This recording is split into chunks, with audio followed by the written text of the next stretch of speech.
तो hi guys, तुम लोग कैसे हो? उम्मीद करता हूँ अच्छा हूँ। जैसे कि मैंने कहा था, जैसे ही डीमन स्लेयर का सीज़न 4 आएगा मैं तुम सबको उसकी वीडियो एक्सप्लेन कर दूंगा।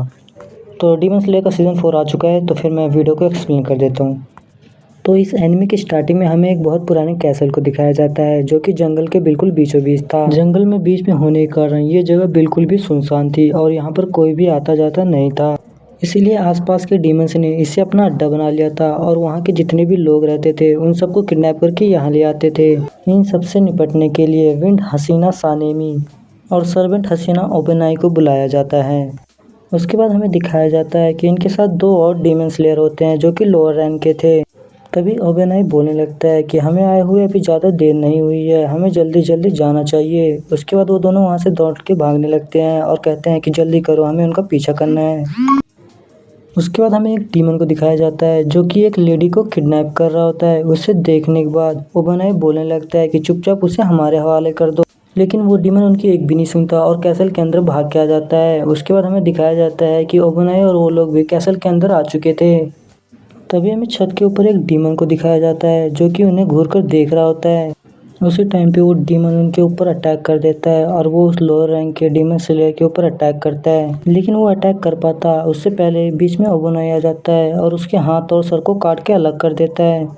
उसके बाद हमें दिखाया जाता है कि वहाँ पे अटैक करने के लिए और भी बहुत सारे डीमन आने लगते हैं, लेकिन वो सारे डीमन मिलके भी उनका कुछ नहीं बिगाड़ पा रहे थे। वहाँ पे जितने भी डीमन स्लेयर थे वो सभी उनकी गर्दन पकड़ के उन्हें काट के अलग कर दे रहे थे। उसके बाद हमें दिखाया जाता है कि एक डीमन उस लोअर रैंक के डीमन स्लेयर के ऊपर अटैक करने आगे आने लगता है। उसी टाइम पे ओबेनाई वहाँ पे आके उनकी मदद कर देता है और उन्हें मार देता है। तभी ओबेनाई उन्हें बोलने लगता है कि तुम दोनों यहाँ से जा सकते हो, तुम्हारे होने की वजह से हम अपनी पूरी ताकत से यहाँ पे लड़ नहीं पा रहे और हमें तुम्हारी मदद करनी पड़ रही है। उसी टाइम पे विंड हाशिरा भी बोलने लगता है कि हाँ, तुम दोनों यहाँ से जाओ। ये सब कुछ सुनने के बाद वो लोअर रैंक के डीमन स्लेयर वहाँ से चले जाते हैं। उसके बाद हमें दिखाया जाता है कि वहाँ पे विंड हाशिरा और ओबेनाई ही होते हैं। तभी विंड हाशिरा सानेमी को छत के ऊपर से कुछ आवाज़ें आने लगती है। उसके बाद हमें दिखाया जाता है कि सानेमी छत के ऊपर जाके देखता है कि आखिरकार वहाँ पर क्या है। जैसे ही वो छत के ऊपर जाता है उसे डीमंस की एक पूरी आर्मी दिखाई देती है। उन्हें देखने के बाद वो अपनी स्वॉर्ड की सेकंड फॉर्म का यूज़ करता है और सच में उसकी ब्लड की सेकंड फॉर्म काफ़ी ज़्यादा पावरफुल होती है। वो स्वॉर्ड से एक बहुत पावरफुल अटैक करता है और एक स्ट्राइक के अंदर जितने भी वहाँ पे डीमंस होते हैं उन सभी को ख़त्म कर देता है। दूसरी तरफ ओबेनाई भी अपनी फिफ्थ फॉर्म का यूज़ करता है और एक ही स्ट्राइक में वहाँ पे जितने भी आसपास डीमन होते हैं उन सभी को जान से मार देता है। ये सब कुछ देखने के बाद उस डीमन को पता चल जाता है कि ये कोई आम डीमन स्लेयर नहीं है बल्कि हाशिदा हैं। ये सब कुछ जानने के बाद वो डीमन वहाँ से भागने लगता है। तभी विंड हाशिरा सानेमी उसका पीछा करने लगता है और उसे बोलता है कि चुपचाप वहीं पे रुक जाओ, लेकिन वो डीमन सानेमी की कोई भी बात नहीं मांगता और वहाँ से भागने लगता है। तभी उसके रास्ते में कुछ डीमन आने लगते हैं जिन्हें सानेमी काट काट के अलग कर रहा होता है और सानेमी बोलने लगता है कि तुम लोग मेरा टाइम वेस्ट कर रहे हो, इसलिए मेरे रास्ते से दूर रहो। उसके बाद हमें दिखाया जाता है कि वो डीमन वहाँ से भाग चुका होता है। उसी टाइम पे सानेमी की नज़र डीमन पे पड़ती है और वो देखता है कि डीमन छत के ऊपर जा रहा है। ये देखने के बाद सानेमी उसका पीछा करने लगता है और वो छत पे चला जाता है। जैसे ही सानेमी छत के ऊपर जाता है तो उसे वहाँ पे बहुत सारे डीमन मिलते हैं। वो एक एक करके उन डीमन से लड़ाई कर रहा होता है। तभी हमें दिखाया जाता है कि वहाँ पर दीवार चढ़ के और भी डीमन आने लगते हैं और वो उनकी तरफ अटैक कर रहे होते हैं। उसी टाइम पे वहाँ पे ओबेनाई आ जाता है और वो विंड हाशिरा सानेमी से बोलता है कि तुम यहाँ से जाओ, यहाँ पे मैं देख लूँगा। ये सुनने के बाद ओबेनाई बोलने लगता है कि चलो अब तो कुछ अच्छा होगा, वैसे भी मैं इन कमज़ोर डीमन से लड़के बोर हो चुका था। तभी ओबेनाई अपनी स्प्रिंट बेस्ड टेक्निक की थर्ड फॉर्म को यूज़ करता है और वहाँ पे जितने भी डीमंस होते हैं उन सभी को जान से मार देता है। तभी सीन शिफ्ट होता है और हमें सानेमी की दिखाया जाता है जो कि उन डीमंस का पीछा कर रहा होता है। उसी टाइम पे सानेमी की नज़र उस डीमन पे जाती है। उस डीमन के आसपास और भी बहुत सारे डीमन होते हैं। तभी वो डीमन उन बाकी डीमंस को अटैक करने के लिए बोलता है। ये सुनने के बाद वहाँ पे जितने भी डीमन होते हैं वो सभी उस पर अटैक करने लगते हैं। ये देखने के बाद सानेमी भी अपनी तलवार को बाहर निकाल लेता है और अपने विंड ब्लेड की थॉर टेक्निक का यूज़ करता है और सानेमी का अटैक सच में काफ़ी ज़्यादा पावरफुल था। उसने एक ही स्ट्राइक के अंदर वहाँ पे जितने भी डीमंस थे उन सभी को मार दिया होता है।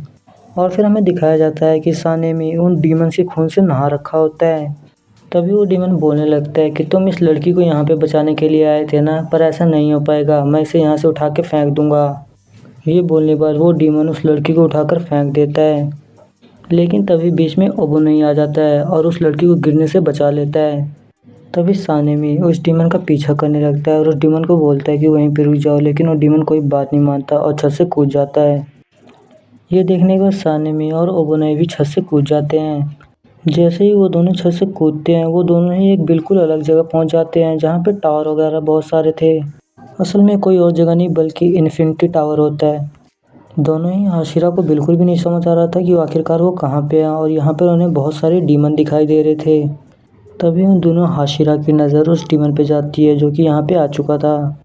उसे देखने के बाद सानेमी अपनी तलवार से उस पर अटैक करने के लिए आगे बढ़ने लगता है, लेकिन जैसे ही सानेमी उस डीमन के ऊपर अटैक करता है, वो जगह पूरी तरह से गायब हो जाती है और उस डीमन का कुछ भी नहीं पता चलता कि आखिरकार वो कहाँ पे गया। तभी ओबोनाई पूछता है कि क्या तुम्हें पता है वो कि कहाँ गया। ये सुनने के बाद सानेमी बोलने लगता है कि आखिरकार मुझे कैसे पता होगा कि वो कहाँ गया, मुझे तो कोई आइडिया भी नहीं कि आखिरकार वहाँ पे हुआ क्या। उसके बाद सीन शिफ्ट होता है और हमें कनाव को दिखाया जाता है। कनाव एक मिशन करके वापस लौटी थी। जैसे ही वहाँ पे आती है, वो सीधा ही जाके अपने मास्टर शिनोबू से मिलती है। उसके बाद शिनोबी उसे सिमिट टाउन के बारे में बताती है कि आखिरकार वहाँ पर क्या क्या हुआ। इसके अगले एपिसोड में हमें बाकी हसीरा और तांजीरो को दिखाया जाएगा। यार अगर तुम लोगों को मेरा वीडियो अच्छा लगता है तो वीडियो को लाइक कर दिया करो, इससे कम से कम मुझे मोटिवेशन तो मिलती रहे वीडियो बनाने के लिए। यार मेरे चैनल की टीआरपी काफ़ी ज़्यादा डाउन हो चुकी है, तो प्लीज़ यार इस वीडियोस को शेयर कर दिया करो। और सच में यार मैं भी जानता हूँ मेरी वीडियो में बैकग्राउंड नॉइज़ बहुत ज़्यादा होती है, यहाँ तक कि मुझसे खुद नहीं बर्दाश्त होती, पर क्या करूँ, घर में यार अकेले कोई वॉइस रिकॉर्डिंग ही नहीं करने देता मुझे। तो बस मैं इतना कहना चाहूँगा यार, थोड़ा सा सपोर्ट दिखा दो मुझे, वीडियोस को लाइक कर दिया करो, सब्सक्राइब कर दिया करो, दूसरे लोगों तक शेयर भी कर दिया करो भाई। तो आज के लिए बाय बाय। अगर तुम लोगों को अगला एपिसोड चाहिए तो जल्दी से जल्दी कमेंट करके बताओ और मैं तुम्हारे लिए जितनी जल्दी हो सके वीडियो लेके आ जाऊँगा। तो इस वीडियो पे जो जो कमेंट करेगा मैं उसका कमेंट अपने आने वाली अगली वीडियो में ज़रूर दिखाऊंगा। और यार मैं तुम सबको दूसरे यूट्यूबर की तरह कसम नहीं दे रहा हूँ कि तुम्हें तुम्हारी मम्मी कसम है, प्लीज़ यार पर वीडियो को लाइक कर दो, मैं रिक्वेस्ट कर रहा हूँ। तो बाय बाय।